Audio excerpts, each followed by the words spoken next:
Washington, 8 de mayo de 2026, una sala de prensa cualquiera, luz fluorescente, una mesa larga con micrófonos y un funcionario lee sin levantar la voz el contenido de una primera tanda de documentos que el gobierno de los Estados Unidos había mantenido clasificados durante décadas. Testimonios de pilotos, fotografías de objetos sin explicación oficial, informes que durante años se respondieron con una sola palabra: globos. 14 días después, el 22 de mayo, llega una segunda tanda y el mundo hace lo que hace siempre que el cielo se vuelve noticia, es decir, que se va a dividir en dos. Una mitad lo lee como el principio de la revelación más importante de la historia humana. No estamos solos, lo sabían y nos lo ocultaron. Pero la otra mitad lo lee como lo que no sé si probablemente sea: sensores mal calibrados, reflejos drones, errores de paralaje y una maquinaria mediática que necesita que el misterio, desde luego, nunca se cierre del todo. Y mientras las dos mitades discuten si por fin ha llegado el visitante, casi nadie se hace la única pregunta que a mí personalmente me interesa. Hoy no vamos a hablar de si hay vida en otros planetas. Esa es una pregunta para la astrofísica y yo desde luego no tengo esa respuesta, pero vamos a hablar de algo yo creo que es bastante más raro y mucho más, vamos a decir, comprobable. Y es que el ser humano lleva al menos 3.000 años viendo exactamente lo mismo en el cielo, lo único que le va cambiando el nombre cada vez que cambia de tecnología. El profeta babilónico vio una rueda de fuego con ojos. El campesino medieval vio un escudo ardiente de la Virgen. El granjero de Texas, en 1897, ¿qué fue lo que vio? Un dirigible imposible pilotado por hombrecitos. El piloto de 1944 vio bolas de luz que perseguían su avión. El matrimonio de New Hampshire, en 1961, vio seres grises de ojos enormes. Y el operador de radar de 2026 ve un punto que acelera de un modo que ningún material conocido debería soportar. La pregunta que me interesa no es qué eran, la pregunta que me interesa es esta: ¿por qué cada civilización, sin excepción, ha necesitado poner algo ahí arriba mirándonos? ¿Y por qué ese algo siempre llega justo en el momento en que más miedo tenemos de estar solos?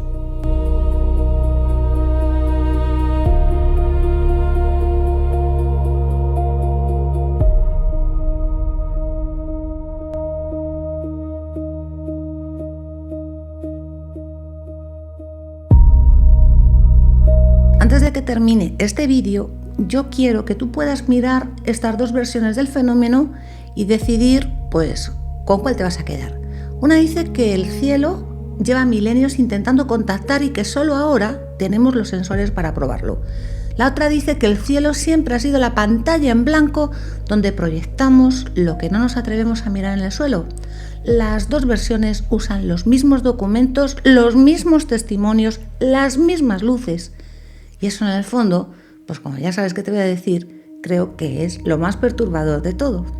Empecemos por lo más incómodo para los dos bandos, porque esto no empezó en 1947.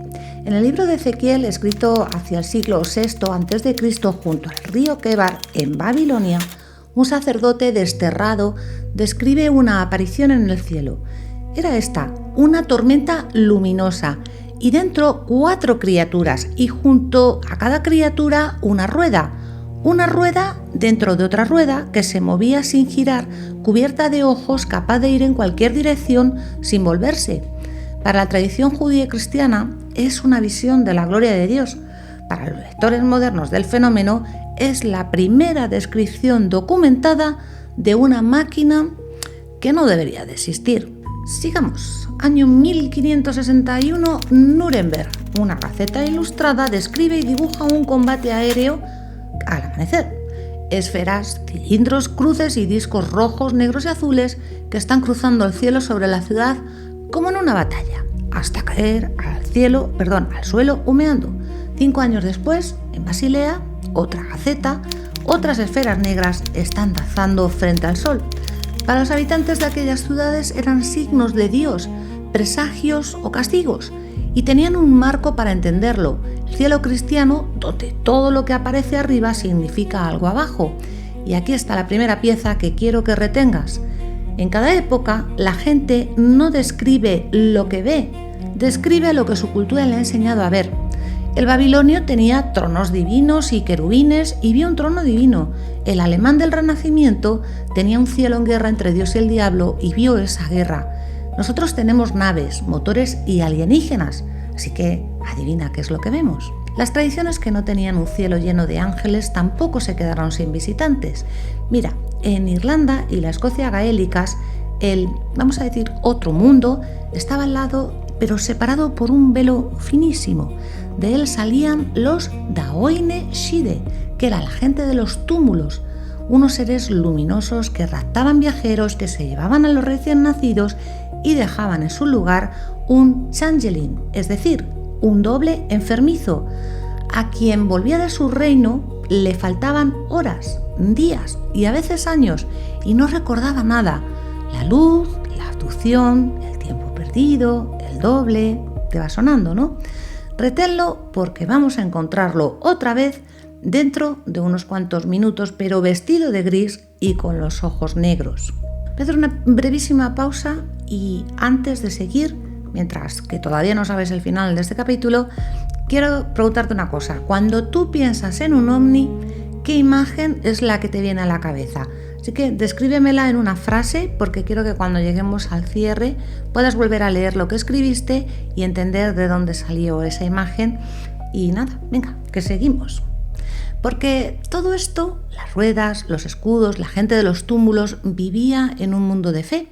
El verdadero salto, el momento en que el visitante se quita la sotana y se pone el mono de mecánico, vamos a decirlo así, ocurre en un año muy concreto y no es 1947. En noviembre de 1896, meses antes de que existiera ningún dirigible capaz de volar de verdad, miles de personas en California empezaron a ver una luz que cruzaba el cielo nocturno.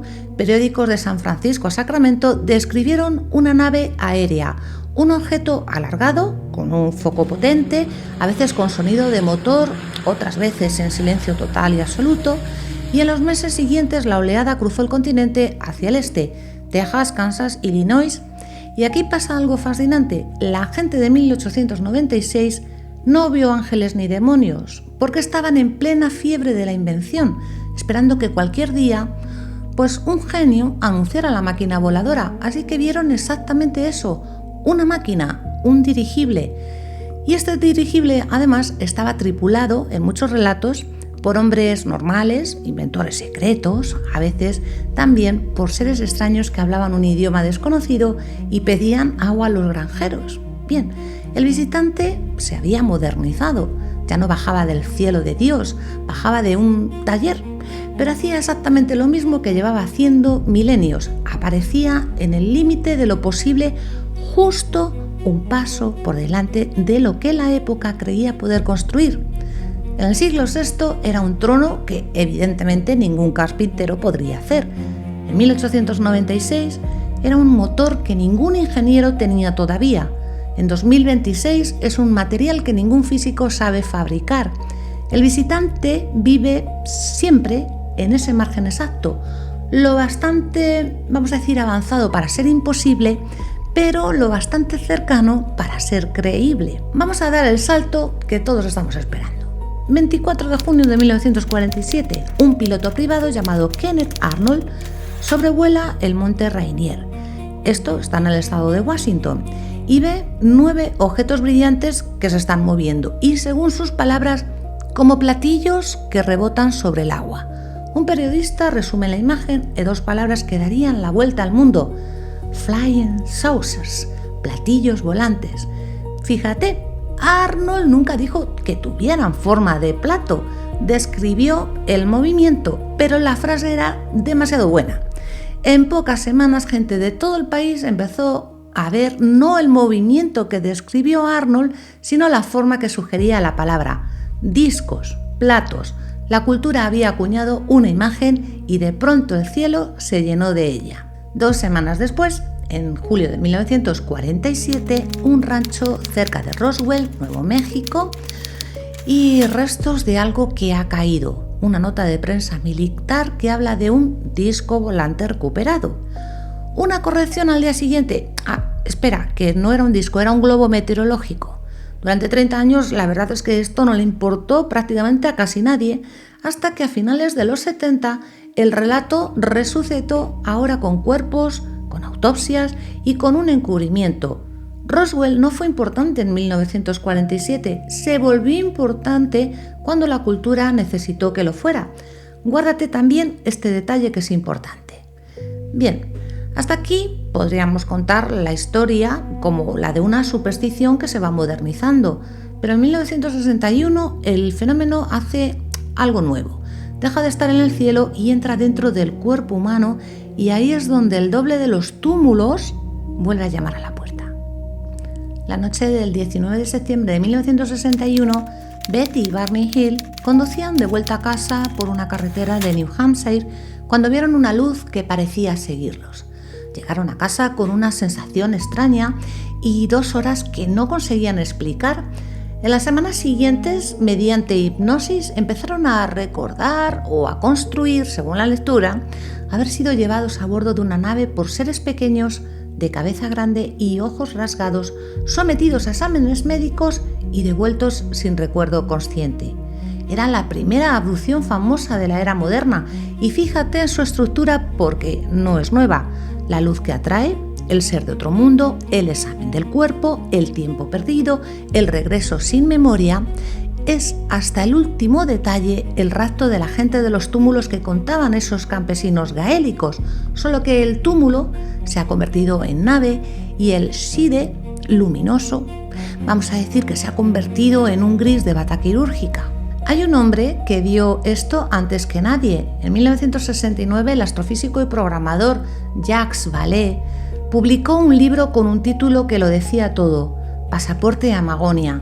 Y Magonia era, en una leyenda medieval, el país de las nubes de donde venían quienes robaban las cosechas.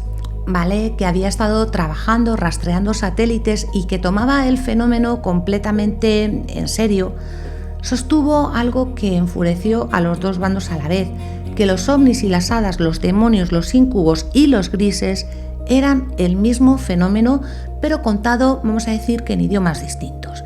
Quedaba igual si el origen era físico o psíquico, la estructura del encuentro no cambiaba en 1000 años, lo único que cambiaba era el vestuario. 10 años antes, en 1959, otro hombre había llegado por otro camino al mismo umbral, era Carl Jung. Publicó un ensayo pequeño y demoledor sobre los objetos volantes no identificados, un mito moderno. Jung no negaba que hubiera luces reales en el cielo, decía algo, vamos a decir que más fino.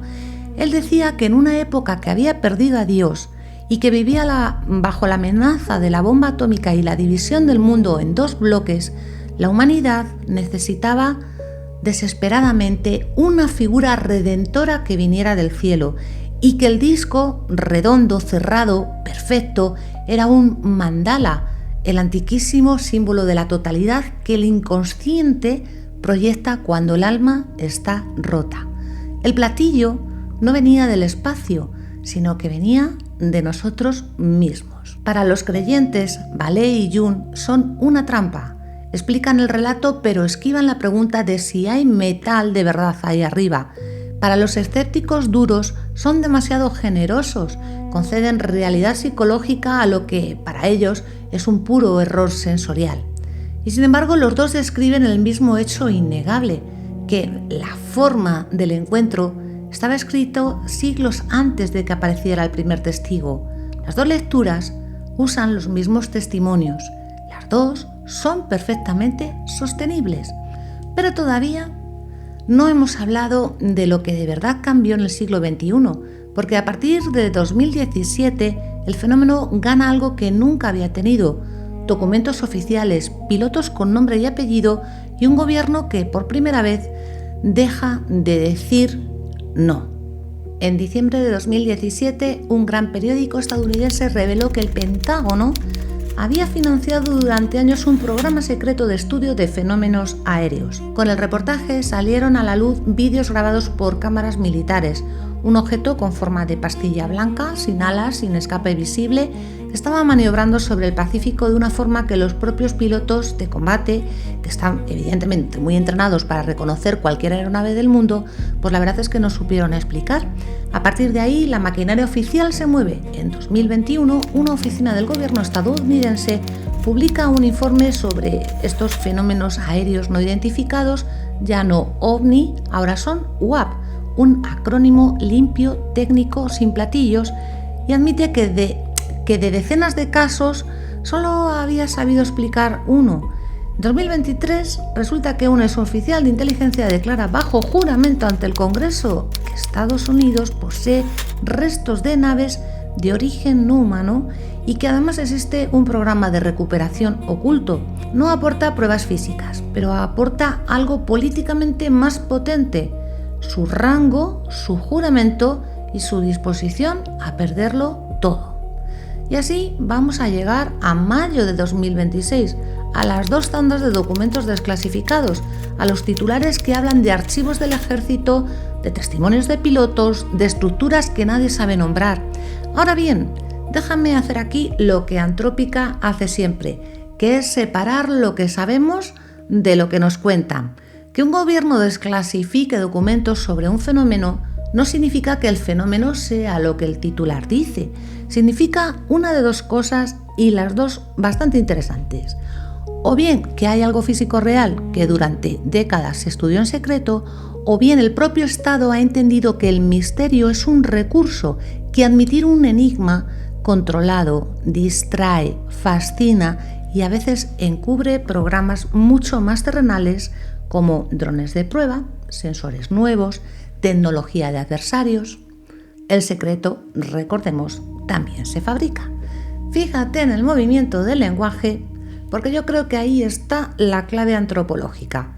Pasamos del platillo volante, una palabra de tebeo, de feria, de domingo, al fenómeno aéreo anómalo no identificado.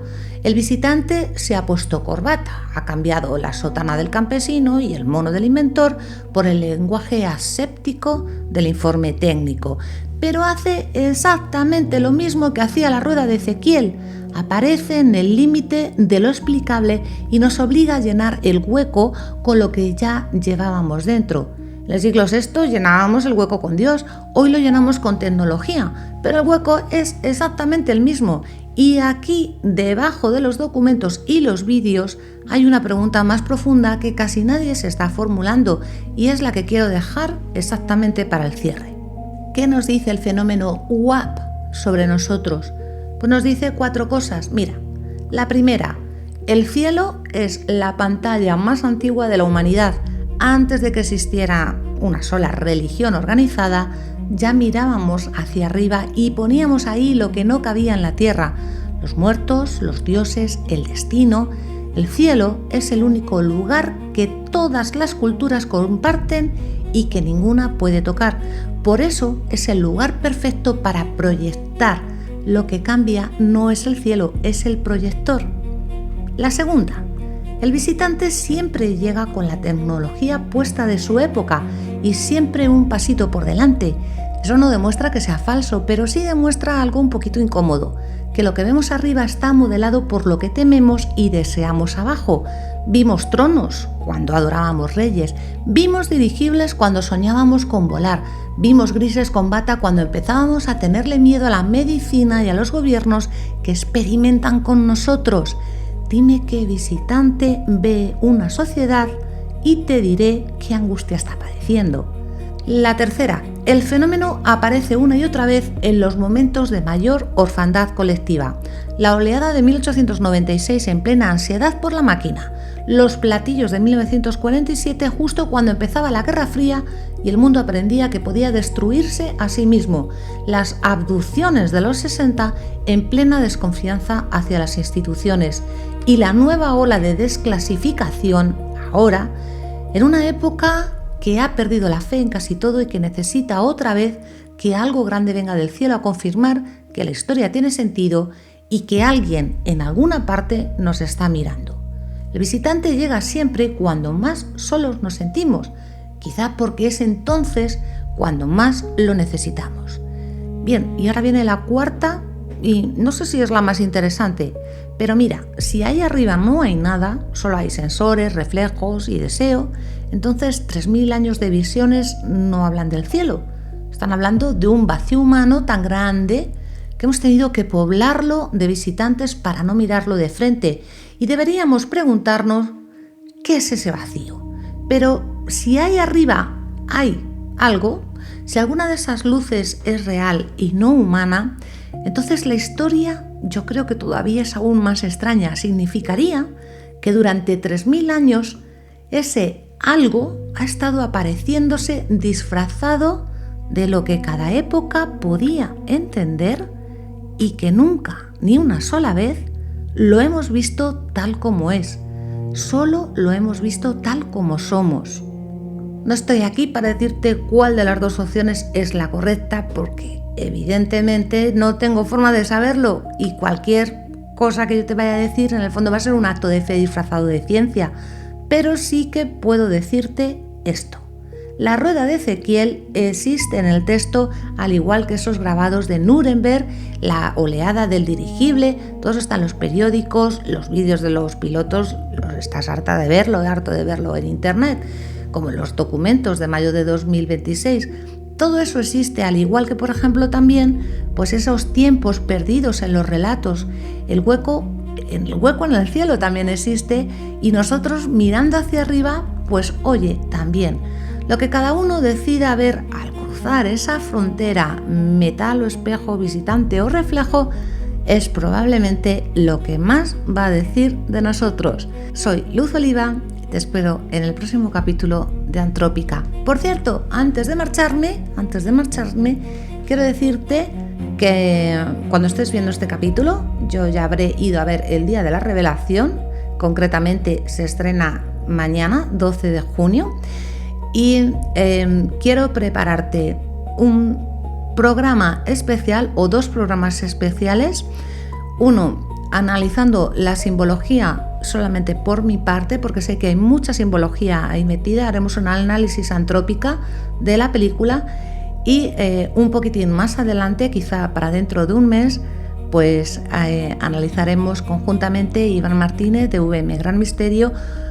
Junto conmigo analizaremos la película, que ya me imagino que la habríais visto todos y ya no haremos spoiler. Así que ahora sí que me despido, porfa, recuerda suscribirte y dar like. Y como siempre te digo, muchísimas gracias por haber llegado hasta aquí.